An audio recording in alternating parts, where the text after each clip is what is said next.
In the scorched outer districts of Nova 9, beyond the protective domes of center cities, lay the forgotten zones. Scrap fields where unwanted tech, machines, and sometimes even living beings were dumped like trash. Eli Varon was a solitary man, once a well-respected engineer. He now lived in the outskirts, repairing old bots and broken devices for a living.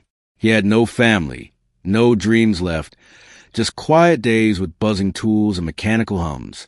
Until the day he found her. It was just another morning when Eli ventured to the dump in search of parts. Something buzzed faintly under layers of metal debris, an energy pulse.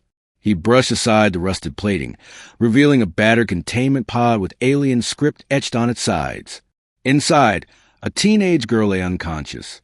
Her skin shimmered faintly violet, eyes closed, ribs showing signs of starvation, and her arms marked with restraint burns. "She's alive," Eli whispered, heart thumping. He should have called the authorities, but he didn't. Something in her fragile form pulled at him without a second thought. He carried her home. Days passed. She woke, terrified, speaking in broken basic mixed with alien dialect. She called herself Ray, and through weeks of effort, Eli slowly learned fragments of her story.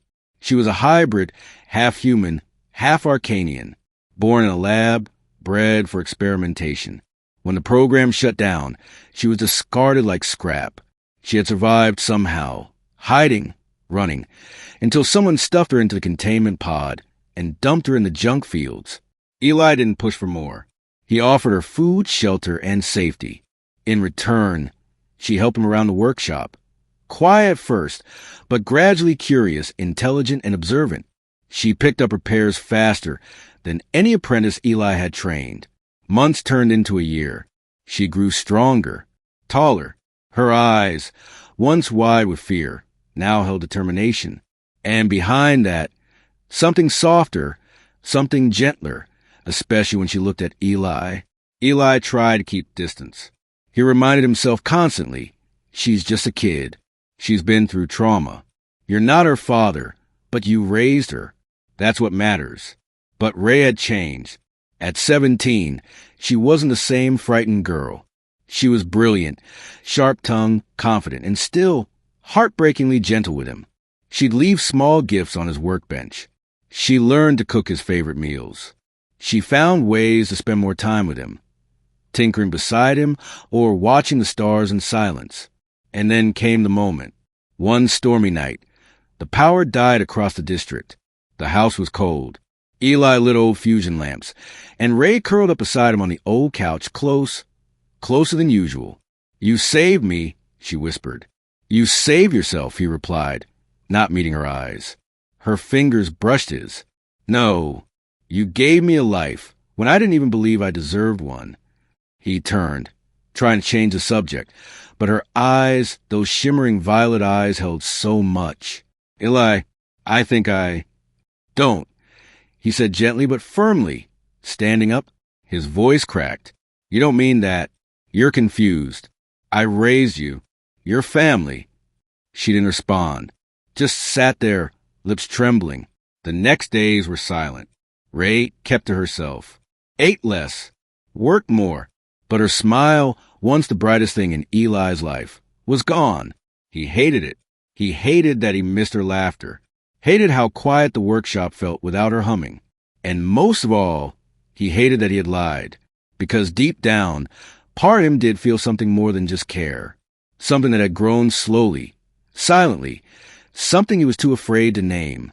Then came the arrest. A patrol drone scanned the area and flagged Ray's DNA. They stormed Eli's home, labeled her a bio-experiment fugitive, and took her in cuffs. He fought, screamed, pleaded, but they didn't listen. She didn't scream, didn't cry. She just looked at him calmly with a faint smile. "It's okay," she mouthed. And then she was gone. Weeks passed. Eli couldn't sleep, couldn't work. His home felt like a coffin. Finally, he made a choice. He pulled every contact, hacked into central systems, and discovered she was being held in Sector 8 lab under orders for indefinite containment. He broke in. An old engineer, Fueled by desperation, grief, and something that felt a lot like love, he hacked gates, disabled systems, and found Ray in a cryocell, half sedated. When she saw him, she smiled. "You came? I always will." They ran, barely escaped, hunted, branded fugitives. They disappeared into the outer moons. Years later, a small settlement formed on one of the moons, hidden from galactic eyes, home to refugees, hybrids, and exiled tech builders. There, Eli and Ray built a new life. She was no longer the girl from the dump. She led with wisdom, compassion, and fire. And beside her, Eli worked in peace, finally smiling again. And one evening, under the pale twin moons, Ray sat beside him. "You never answered back then," she whispered. "Do you feel the same?" He turned to her, eyes soft. "I've always loved you. I just didn't know how to love you right." She leaned in, resting her head on his shoulder. "You already do."